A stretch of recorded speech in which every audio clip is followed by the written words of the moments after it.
All right, we're going to get Nari. I'm sorry if I'm not pronouncing your name correctly. It is fun. Okay, so what's up? What do you think about Jesus existing? I don't believe in him. I'm agnostic, but Okay. but so why did I come up here? I believe. Well, I think it's okay to believe in him, and Okay. because I do believe that, like, well, I always say, because usually agnostics, they're like this. They believe in a universal unity between people.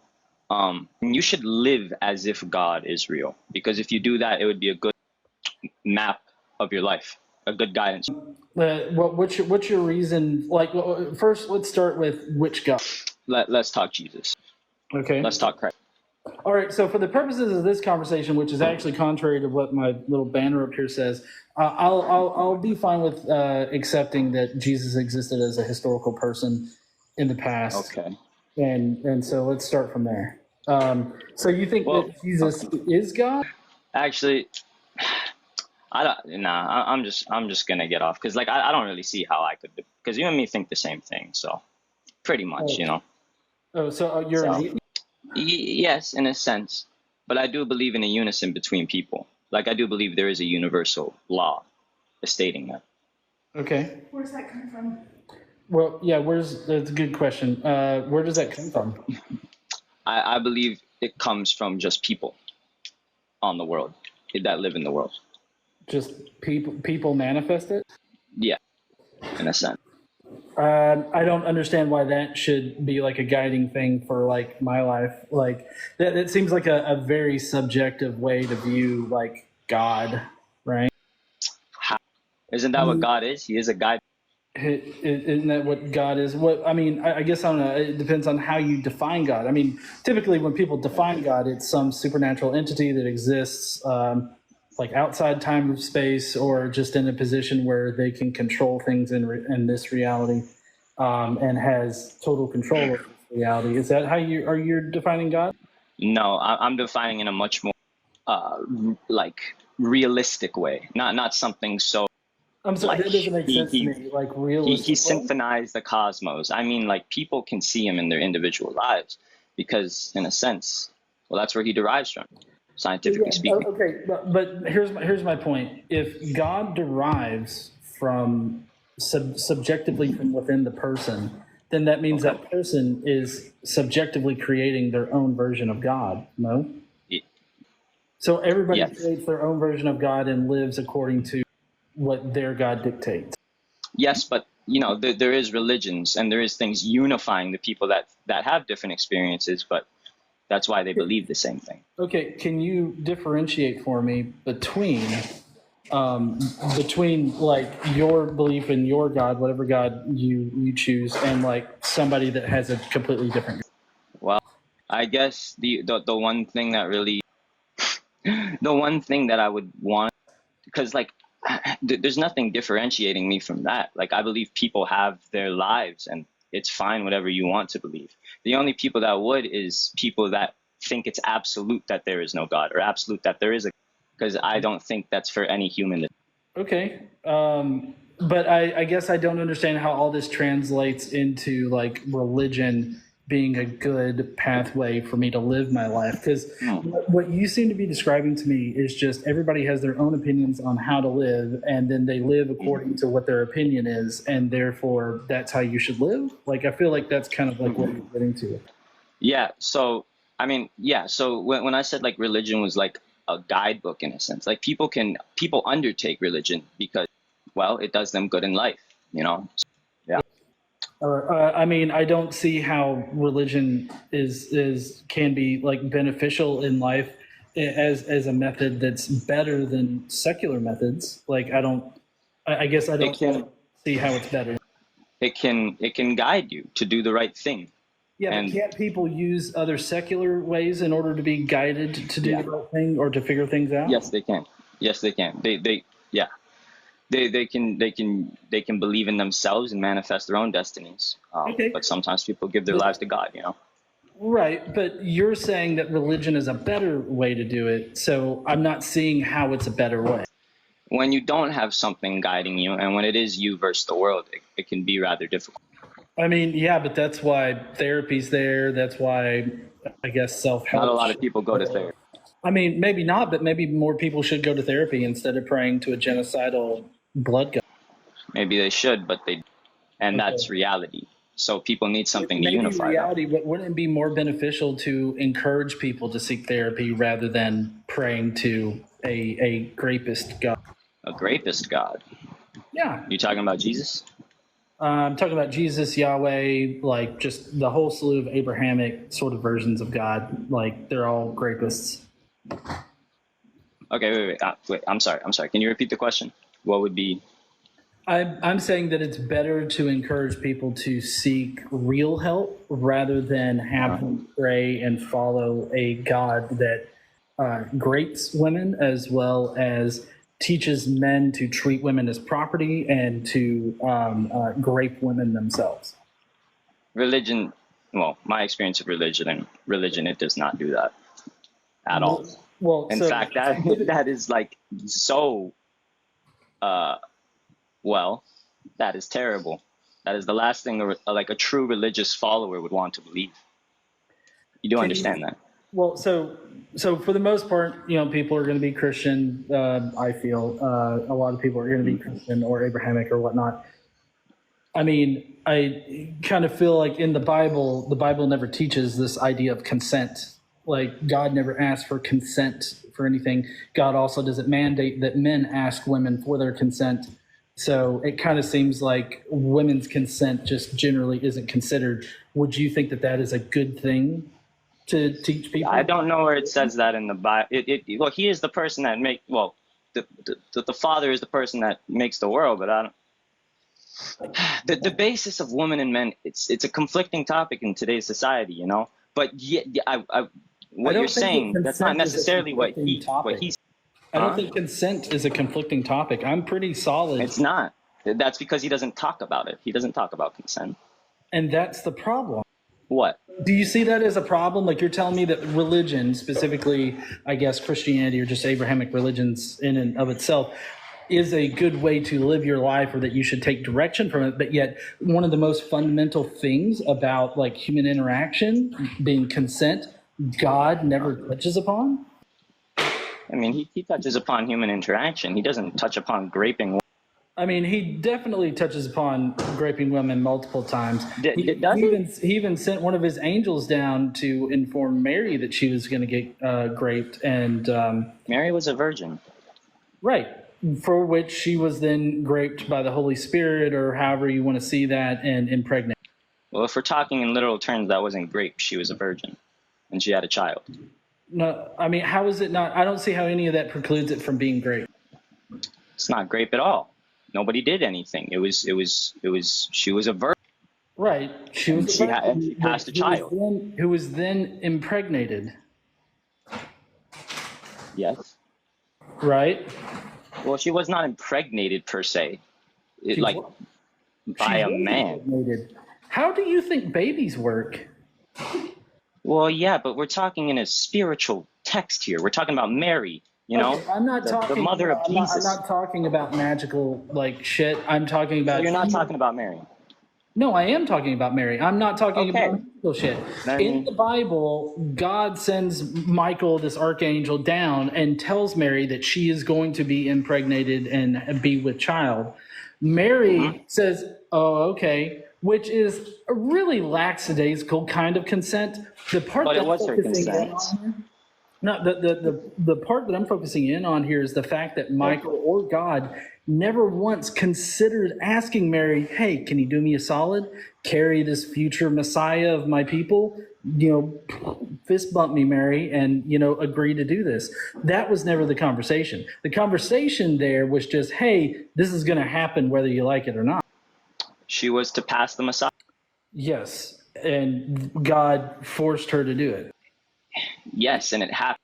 Right. But that doesn't mean that he was a rapist, Right. In a sense. Please consider TikTok safe language kind of. Sorry.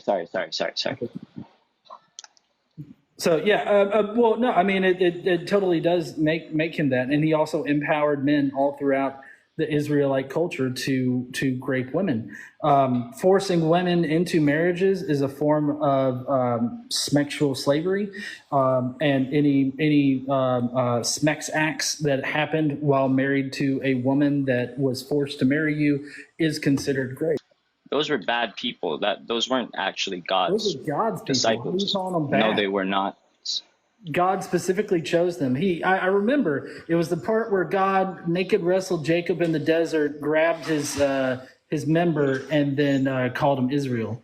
And so that's when God chose him as the person to do it. Which, by the way, Jacob actually forced 2 women and 2 servants that those women came with into sexual slavery. Does that mean all? So what does that mean for Christians, in a sense? What does that mean for Christians? They worship a rapist, a grapist. Yes, I mean the God of the Bible is a grapist, and he enabled men to grape and own women as property throughout the ages. Yes. Listen, these stories, they talk on spiritual accounts. This did not actually happen to Mary. Because Mary was, if we're talking literally, Mary wasn't actually a person. Okay, so you're saying that Mary wasn't an actual person. This is just a story that's told. But it's so much more than a story that's just been told. It's like the story has meaning. It runs much deeper than consent. You know, that was the last thing on Mary's mind when she was protruding the Messiah of the world. I know that sounds like very, very bad. Like I understand. It does. Like, I'm glad that you recognize how horrible this sounds right now, but you're still making. But it's not. It's not though. What? So wait, it sounds bad, but it's not. Because she didn't get great. You do understand that. She was passing the Messiah. No, she did. One way or another. So listen. One way or another, she was impregnated, right? Whether it was magical or. Right? Well, that's necessary to know if it was magical or not, because that would mean if it's actually grape or not. No, I feel like the fact that she was, I don't know why we're arguing about this. Impregnation requires some kind of act of putting the child in there one way or another, whether it's magical or not. This is still considered grape. Mary did not see it as. I mean, Mary wasn't given an option. Okay, but she still did not see it as that. She saw it as the becoming of the Messiah. A lot of you just go and you tell them and you do it, and they just let you do it. Grab them by the P word. It's not at all what it is. It definitely sounds like it, because God was. It's not. Name for me. Give me the chapter and verse in whichever gospel you want to pick where God considers Mary's consent. You said you don't know what we're talking about. It's not a question of Mary's consent. That's not what matters. And I know that sounds bad because it's like, oh my God. Maury, that is not what matters.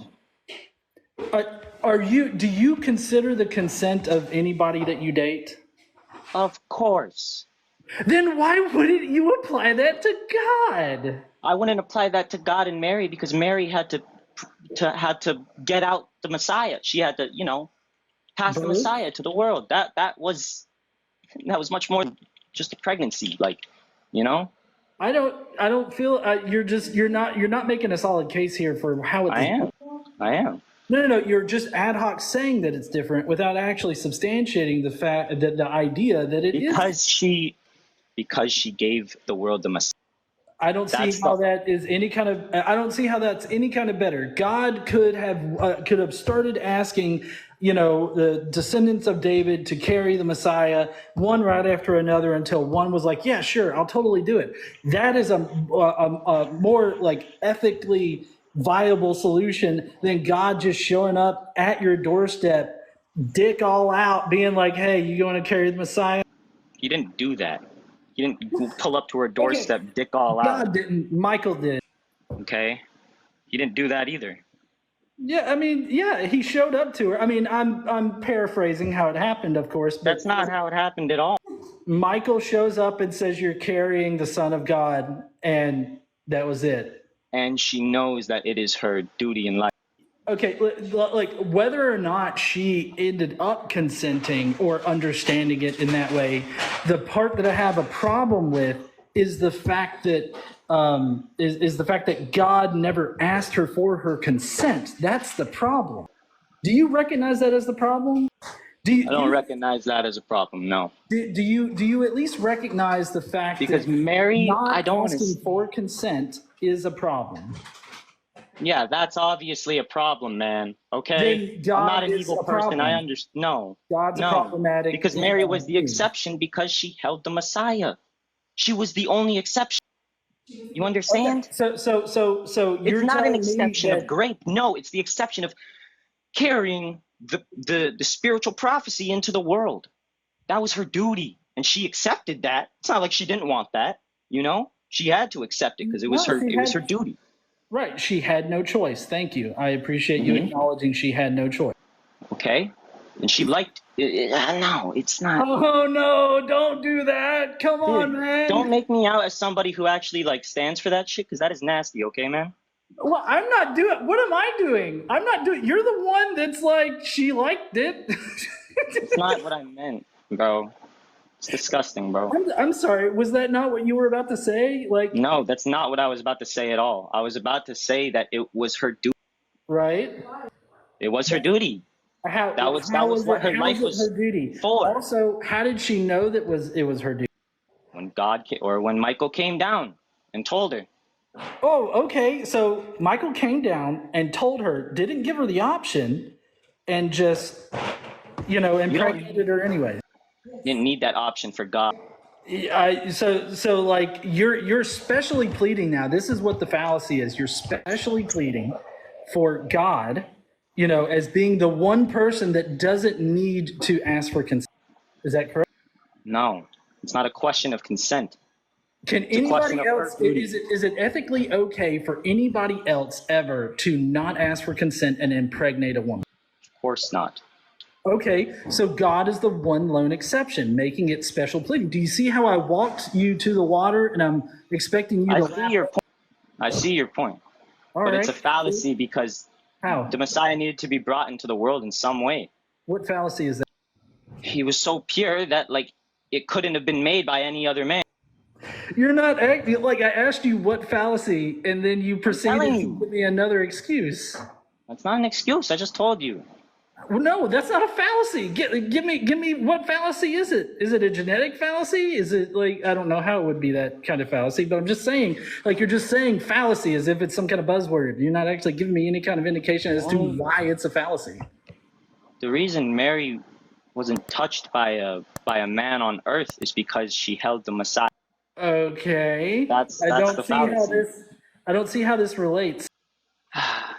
It is not a question of consent. It's a question of how she brought the Messiah into the world.